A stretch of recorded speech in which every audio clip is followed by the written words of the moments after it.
Sebenarnya penurunan bunga yang sudah dilakukan Fed kelihatannya masih agak mixed view ya. Maksudnya ya, Indonesia baru saja menurunkan 25 suku basis 25 basis, kemudian Fed 50 basis. Memang tentunya Indonesia harus merespon ini, tapi saya rasa mungkin tidak dalam waktu dekat. Sebenarnya kan kalau kita lihat mungkin dalam beberapa tahun terakhir, historically setiap ada penurunan bunga benefit buat bank, karena bank bisa menyalurkan pinjaman yang lebih besar dengan adanya bunga, sehingga dengan bunga rendah jadi orang tertarik. Tapi di kondisi sekarang yang saya lihat malah sebenarnya ini agak membingungkan, karena sebenarnya kalau kita lihat bunga, yes betul, bunga sudah rendah gitu. Sudah ada penurunan mungkin 25 basis tahun ini, tahun lalu sudah 75 basis gitu. Memang sudah sangat murah, tapi yang saya pertanyakan saat ini dari segi permintaannya sih, apakah permintaan untuk pinjaman lebih banyak itu di Indonesia ini sudah ada atau belum gitu. Kalau misalnya belum, kan berarti ya memang terjadi perlambatan ekonomi. Sebenarnya yang kita rasakan di first quarter ini kan memang terjadi perlambatan ekonomi karena akibat dampak virus corona yang sudah mulai kelihatan dari bulan Januari, terutama di Cina gitu.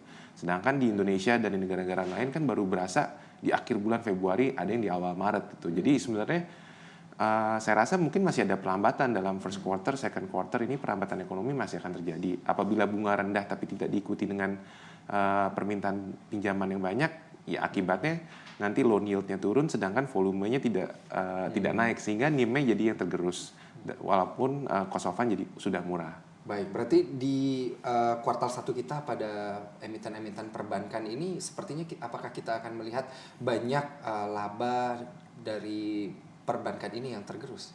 Mungkin kalau laba sampai tergerus mungkin tidak juga, mungkin agak melambat ya. Mungkin kita bisa lihat nanti dari NIM-nya, kemudian dari provision untuk credit cost-nya. Karena kan sebenarnya berarti ada ekspektasi NPL lebih besar mungkin di second quarter atau third quarter karena akibat dampak pelemahan ekonomi global.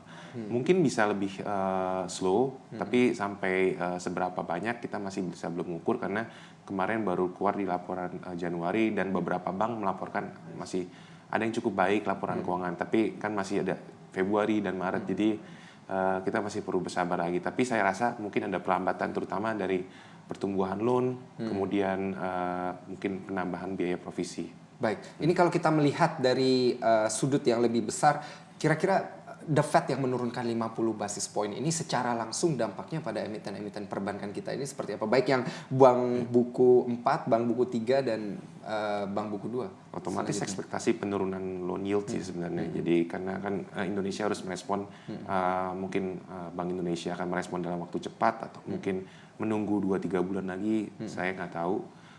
Tapi yang pasti ada ekspektasi penurunan loan yield, walaupun itu nanti diikuti oleh penurunan suku bunga deposito.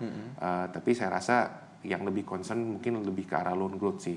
Apakah loan growth-nya itu memang sudah ready untuk di Indonesia.